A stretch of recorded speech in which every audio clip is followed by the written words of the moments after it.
I'm never sure whether this thing's on or not sometimes. At any rate, turn to Daniel chapter 1. We're going to look at some things tonight. I'm going to use Daniel as a subject matter for a thought, and I've used this thought several times, but it's a different message each time. Characteristics necessary to be a godly influence. So let's look at Daniel chapter 1. I'm going to read several verses here from verse 3 down through verse 9. And the king spake unto Ashpenaz, the master of his eunuchs, that he should bring certain of the children of Israel, of the king's seed, and of the princes, children in whom was no blemish, well favored, skillful, in all wisdom and cunning and knowledge, and understanding science, and such as had ability in them to stand in the king's palace, whom he might teach the learning in the tongue of the Chaldeans. And the king appointed them a daily provision of the king's meat, and of the wine which he drank, so nourishing them 3 years, that at the end thereof they might stand before the king. Now among these were the children of Judah, Daniel, Hananiah, Mishael, and Azariah, and whom the prince of the eunuchs gave names. For he gave unto Daniel the name of Belteshazzar, and to Hananiah of Shadrach, and to Mishael of Meshach, and to Azariah of Abednego. But Daniel purposed in his heart he would not defile himself with a portion of the king's meat, but with the wine which he drank. Therefore he requested of the prince of the eunuchs that he might not defile himself. Verse 9 is important for the fact that we know God works.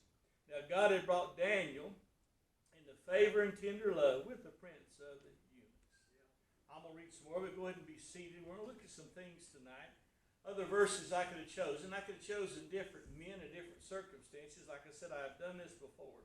But when we look at Daniel, and particularly him and his 3 friends here, they had an influence greater in their times than others. You know, when we look at the circumstances, they were influential. And we might not think so much about it, but they were not just the average Jews. Nebuchadnezzar, in choosing these, it apparently was something that was common in all of his conquests. He would use those that were in good circumstances or whatever to help him out there. It says, it tells us different things about well-favored, skillful, had some wisdom, cunning and knowledge, science. And he did not just choose junk, but he's using people that he thought could become good Babylonians. Well, God, in his wisdom, had prepared them for this, and somebody would say, well, is it God's will that they go through this? They wouldn't have had to. The nation of Israel had to sin to put themselves in the circumstances. But here we find out they had certain characteristics, I have trouble with that word today, that made them favorable to be used of God while others failed. They were not the only ones chosen, but these are the 3 that made a stand. What I'd like to do, and reason I'm doing this is I like to encourage all of us to be what influence we can, not only in our families, but if we're still working on our jobs, in our communities, in our neighborhoods, wherever we might be.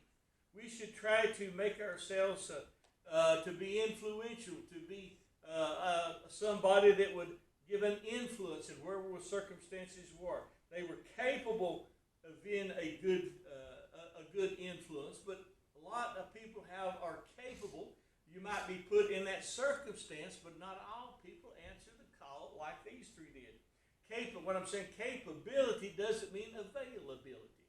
We make ourselves available to God. We might find out that he's able to do things through us that we just don't recognize.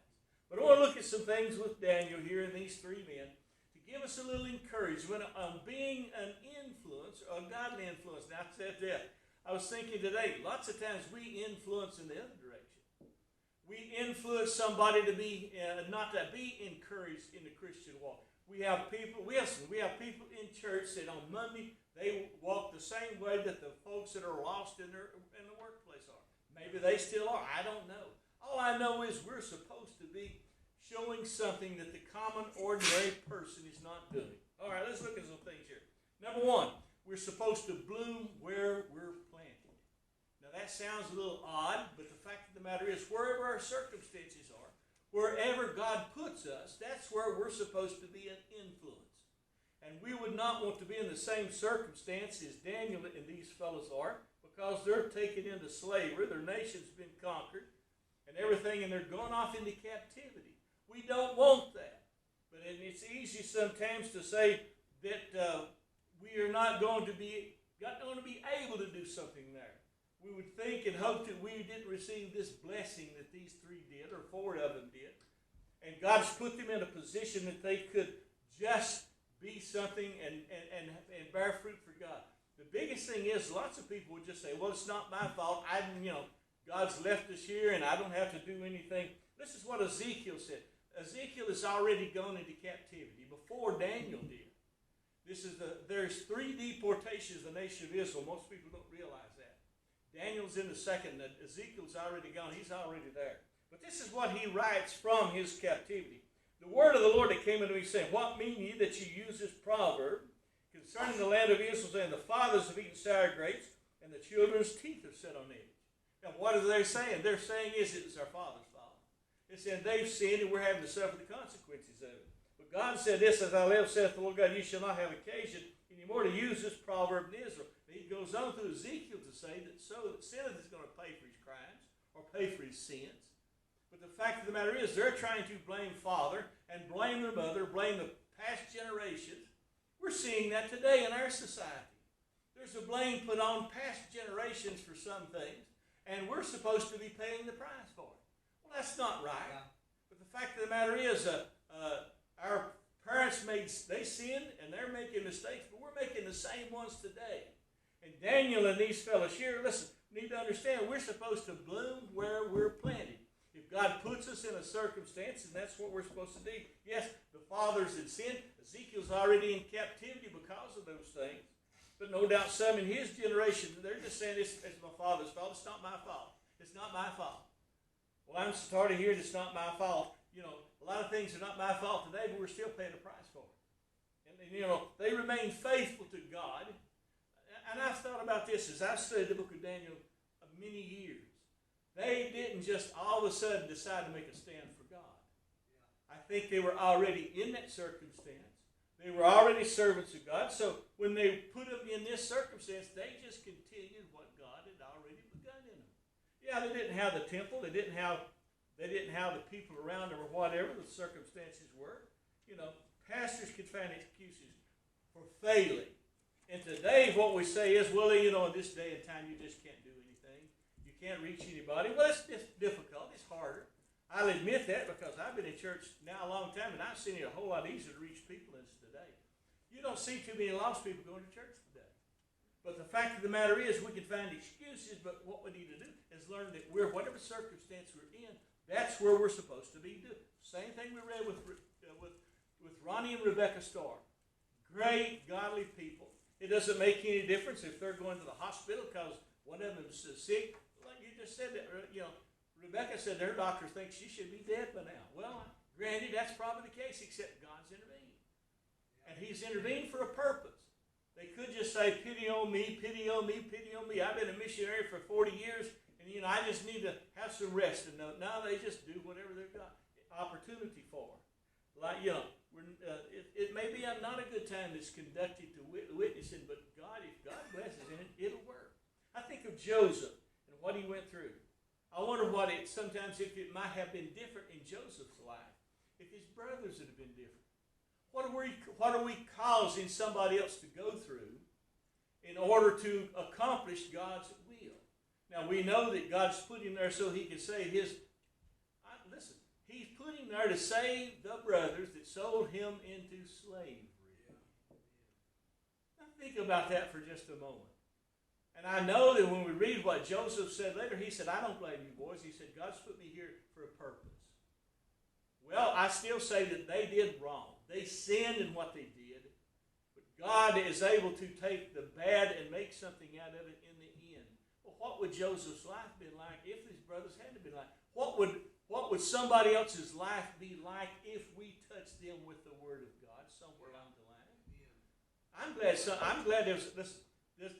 When I got saved as just young, and it was a new church that just started in an area, it was away from my house. Nobody thinks anything of 10, 11 miles today. That's nothing. But where I was raised on a dirt road with the coal trucks digging ruts and stuff in it, and most everybody was walking wherever they went, 10 miles is away. But they sent a bus down in there to pick up anybody that wanted to go. No rickety bus. And that was the reason I got saved. I got into that church just long enough to get saved. My mother and dad didn't go, and the bus quit running. And all I know is, but I got news for you. It worked for me. And I'm appreciative of what those fellas did. We bloom no matter what the circumstances we suffer in whatever field God plants us in. Number two, we commit to the purpose. I've been preaching and pastoring now 40-something years. The word commitment is a dirty word to most people that are in church. Now, I started to say Christians, but what I mean is in church today, it's hard to find people who commit to the circumstances. Verse 8, Daniel purposed in his heart that he would not defile himself with a portion of the king's meat, nor with the wine which he drank. He requested of the prince of the eunuchs that he might not defile himself. You know, God's always had trouble finding commitment in the nation of Israel. That's one reason why they're here. Jeremiah, I went back and read it again today. When God was prophesying through Jeremiah, there is a group of people called the Rechabites. His father's Rahab. I can't get some of those names, whatever. But his father had said, no drinking of wine. You don't live in a house. You don't live in the cities. They were just shepherds, and they're not vagabonds, but they don't live in town. And Jeremiah brought them in and said, here, drink wine. And they said, no, we've made a promise. Our father's committed. We made a commitment to a thing and said, we're not going to break it. And God used them as an illustration of the nation of Israel because they would not commit to the worship of God. Sometimes he blessed the sons of Rechab, even though he judged Israel. But this is what he said. I want to read this. This is Jeremiah 35, verse 19. Therefore, thus saith the Lord of hosts, the God of Israel, Jonadab, the son of Rechab, shall not want a man to stand before me forever. What is this saying? I'm going to take care of you. We know if we read the book of Jeremiah that he had a what would we term a secretary. She wasn't a lady. It was a man. He wrote out a Jeremiah sermon. You know what God promised him? He got a little fearful towards the end. And Jeremiah said, I've heard from God. God said he'll take care of you. And he did. All I know is if we commit to God, God's committed to us. The food is spoken of here. It was not illegal. It was not against the law for Daniel to drink wine. It was not against the Jewish dietary laws for him to eat certain things. But what it is, he does not know what he's going to be put before him here in the circumstances. So he figures that the best thing for me to do is just not have any of it, or I'm not going to defile myself without thinking about it. But the fact of the matter was, they made a commitment. Now, I've said this before, this here a while back. I've used this terminology several different times. Nebuchadnezzar is interested in making good Babylonians. He's not interested in making good Jews or good anything. He wants good Babylonians. How do you know? Well, I read it a while ago. He said children who was no blemish, well-favored, skillful in all wisdom, cunning in knowledge, understanding in science, such as had ability in them to stand in the king's palace, and whom they might teach the learning and the tongue of the Chaldeans. He said, I want to make you good Babylonians. Well, this world today, is wanting to make good, worldly people out of everyone that they can. If they can get into our churches, listen, our churches are full of worldly isms. We figure out if the world has a solution to the problem or the raising money, well, it'll work for us. If they have a solution for getting people in the pew, it'll work for us. No, it doesn't. God doesn't work on those lines. But here we find out Nebuchadnezzar does not waste good. That's a principle. He has good. He said, I'm not going to, he's conquered the people. Well, he didn't go kill all of them. He said, give me some good ones. We'll use what we can. And who don't commit, they're not interested. Listen, this world's not interested in us becoming influential Christians. They would like to make us influential worldly citizens. How for sure did our commitment to God go? Well, a lot of people want to keep one foot in the world and one foot in church. One foot in the world, one foot in the church. We call that straddling the fence. All I know is if you want to try to be in the middle on some such, they'll shoot at you from both sides. There's no such thing as, you got to take sides one way or another. Here we need to, I think one of the compromises that Pharaoh used to Moses, He had several. He one time, he said, you don't take your herds. He said, this is your livelihood. There's people today think their business or their job is outside the church. It's something that's over there. I don't have to reconcile the two of them. I got news for you. You can't leave them behind. Moses he wouldn't compromise there. Pharaoh come to him and said, well, leave your children here. Your children are in danger. You're going to go out in the wilderness. What can happen to your children? There's people today that are losing their children because they've made them good citizens or good worldly. They've introduced them to the things of this world. But listen, they're failing in the spiritual circumstances.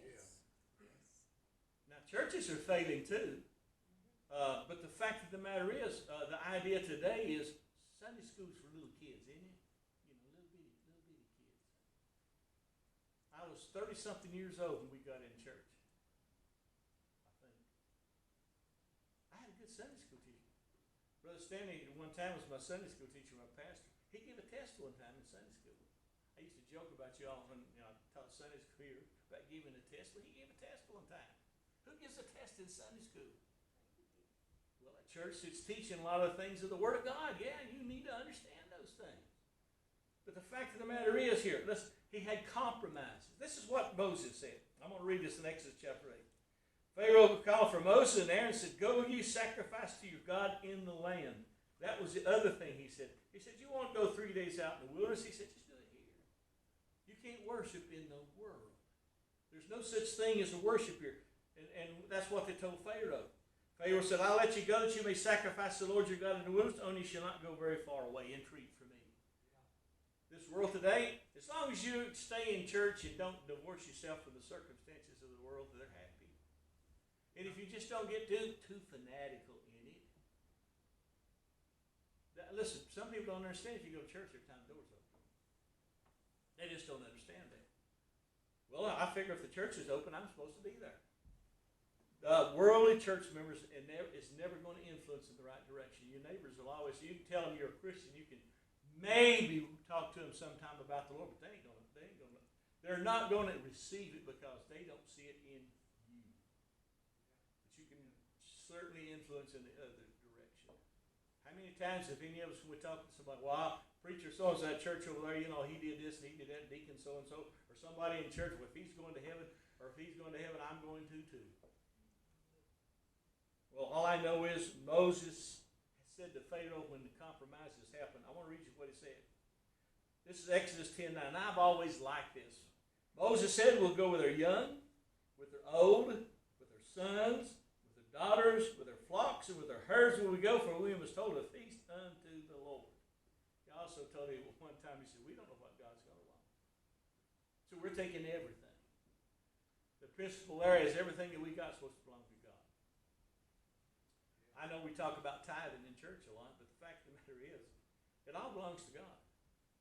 What you need to do in offerings to God is ask what he wants. And what he wants you to have, what he wants. If you reach an agreement with God, he'll take care of the circumstances. Here we find out. Jesus gives the same principle in his teaching. I'm going to give you this. Matthew 10:37. He that loveth father or mother more than me is not worthy of me. He that loveth son or daughter more than me is not worthy of me. He that taketh not his cross and follow after me is not worthy of me. He that findeth his life shall lose it. He that loseth his life for my sake shall find it. Mays Jackson years ago, I heard him, he said, he was always concerned, he was always going out on some evangelistic meeting, some crusade, some camp meeting, somewhere. And he had kids at home. Every time he signed a Bible, he would sign Brother Mays and Dot. That was his wife's name.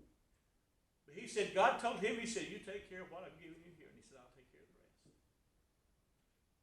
And he did. He said, he had several children. He said, I'd come home. God tell me about so-and-so, one of the kids got saved. Another got saved. He said he understood. God said, you take care of your part and I'll take care of my part. Everything belongs to God. Commitment is total. Thirdly, courage.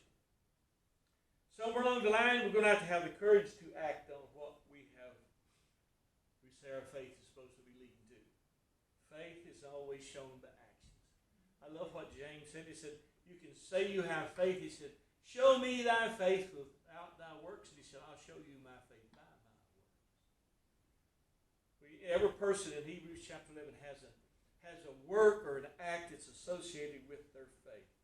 Paul declares, he said, I was not disobedient to the heavenly vision.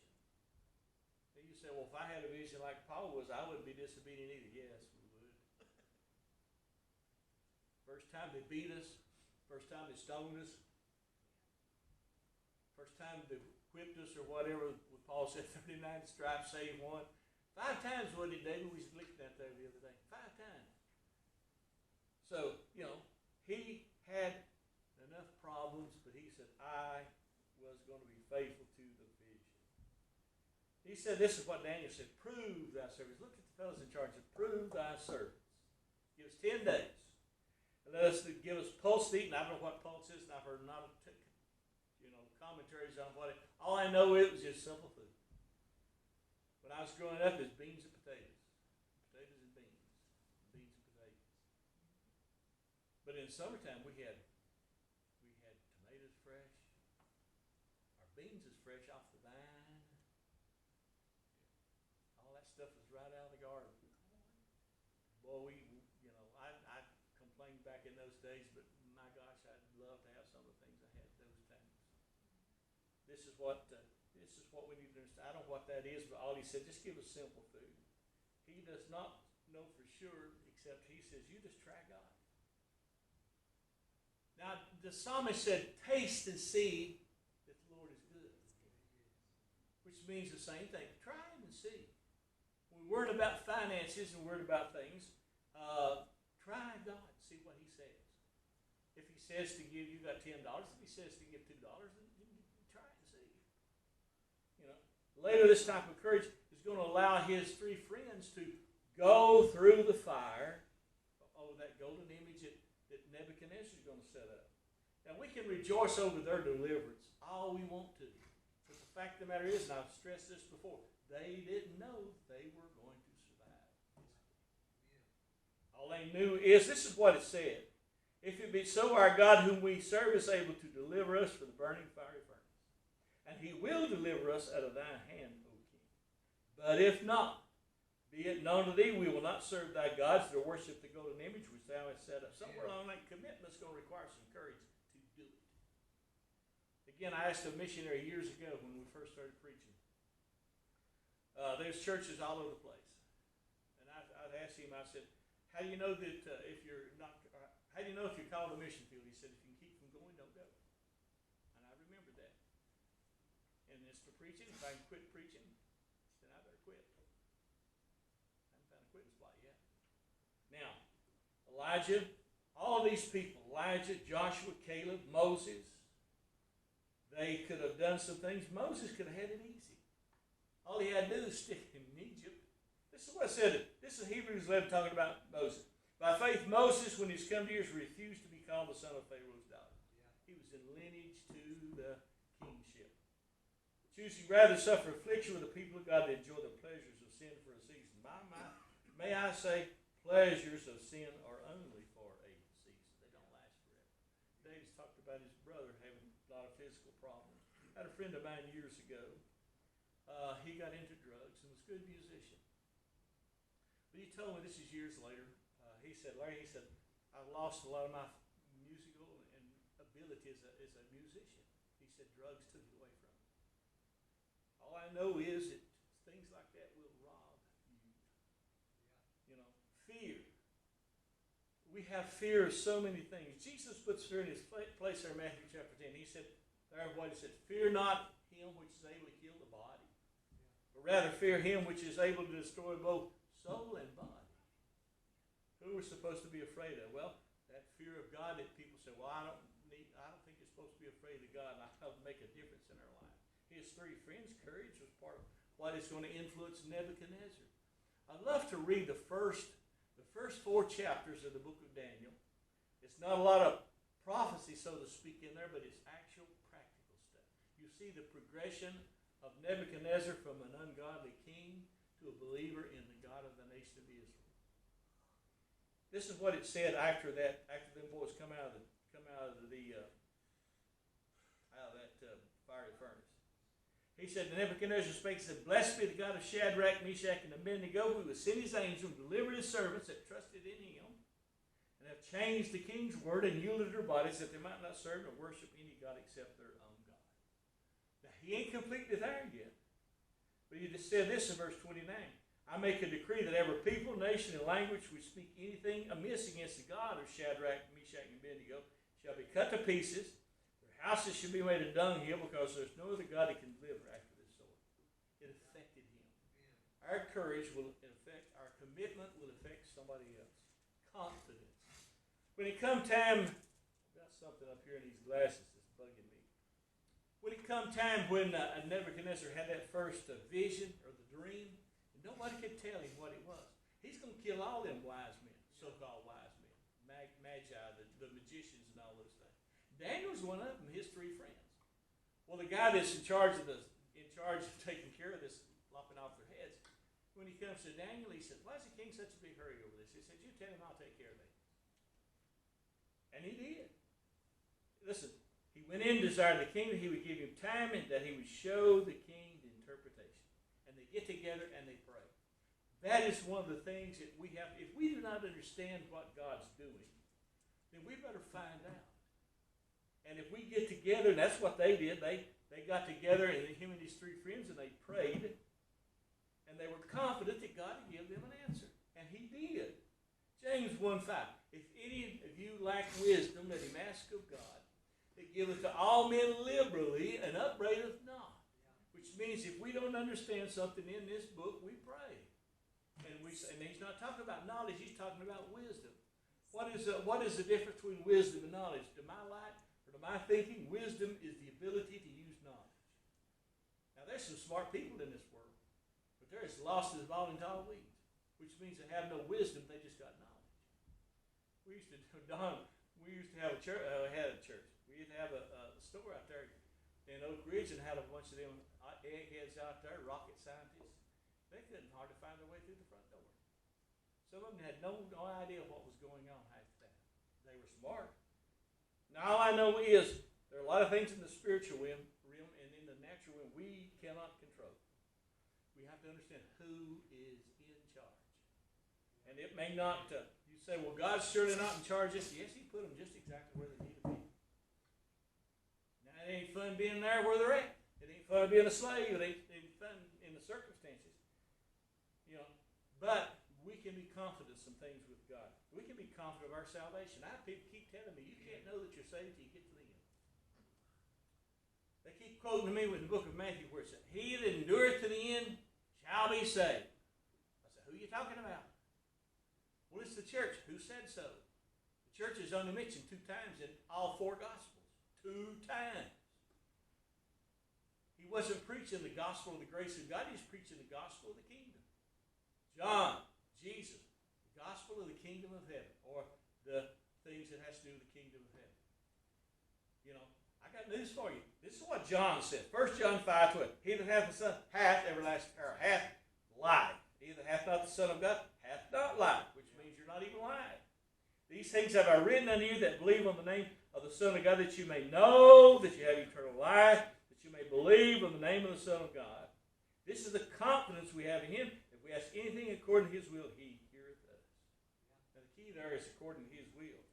You know, there's some things that we can personally know, but there's some things that we have to go to God to find out. Yes, and I taught this a while back. There's a difference between personal will of God for my life and the personal will of God for your life. But there are some things that, again, they're not negotiable. But we can be confident in some things of God. We can be confident whether they're saved or not. The problem is sin. That's always been the problem. Excuse me. It's hard to have confidence in your salvation if you're living in sin. Why? Because your conscience is always condemning you. Not only that, the Spirit of God's always condemning you if you're saved. But you can be confident. Take care of the sin debt. Don't live out in the world. You'd be surprised how confident you can be concerning those things. That's what Paul said. Therefore, we're always confident, knowing that whilst we're at home in the body, we're absent from the Lord. For we walk by faith, not by sight. We're confident, I say, willing rather to be absent from the body and to be present with the Lord. He also said, this Philippians 1:6, being confident of this very thing. What? That he which hath begun a good work in you will perform it until the day of Jesus Christ. That's sanctification. He's going to continue to deal with us.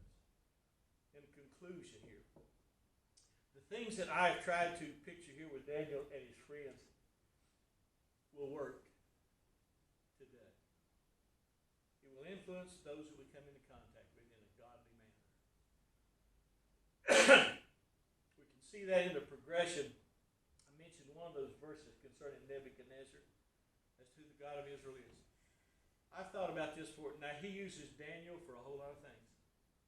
The prophecies of Daniel continue to today. They're that extensive. But the fact of the matter was, what if he had Daniel? What if he had Daniel and these three friends put there just so they could save one?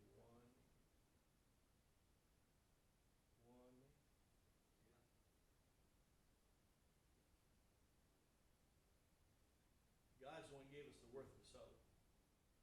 He said, what will it profit a man if he gains the whole world and loses his soul? Well, what would a man give in exchange for his soul? That's the worth of the soul.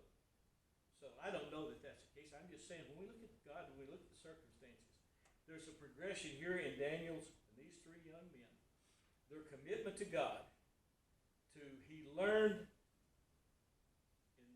with these young men some things about God. I want to read Daniel chapter 4.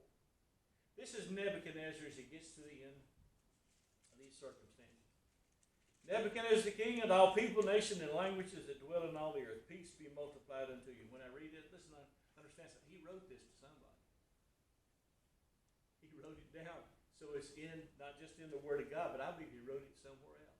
I believe he wrote it in his memoirs, if you wish, while he's making a testimony. I thought it good to show the signs and wonders that the high God hath wrought towards me. How great are his signs. How mighty are his wonders.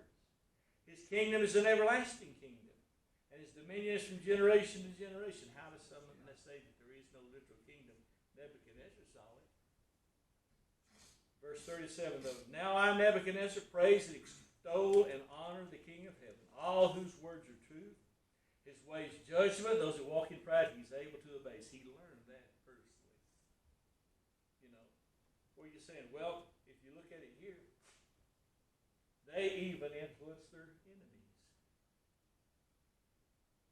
Most of us wouldn't care if we influence somebody that's putting us in a bad circumstance. There's some people just don't want to you don't want to see them get saved. I'm not accusing anybody. I'm just saying naturally, humanly. We have some people that we just figure they're so mean and they've done us so wrong. I don't even care whether they get saved or not. That's wrong. The Apostle Paul cared for the Jews, and they're the ones persecuting him for most of the part. Now the Jews, 5 times received out 39 stripes saved one. 5 times, 39 stripes. He was stoned by them. He's persecuted by them, yet he witnessed to them even in prison. And he even had an opportunity to witness to the Emperor of Rome. Why? Because he said, I wasn't disobedient to the heavenly vision. Part of that heavenly vision said, I'm going to let you testify and prophesy to kings and rulers. And he did.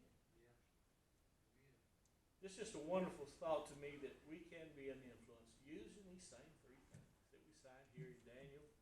Hananiah, Mishael, and Azariah. I don't use the Babylonian names unless I'm reading it, because I don't consider that. The effort was made to make good Babylonians out of them, but God turned everything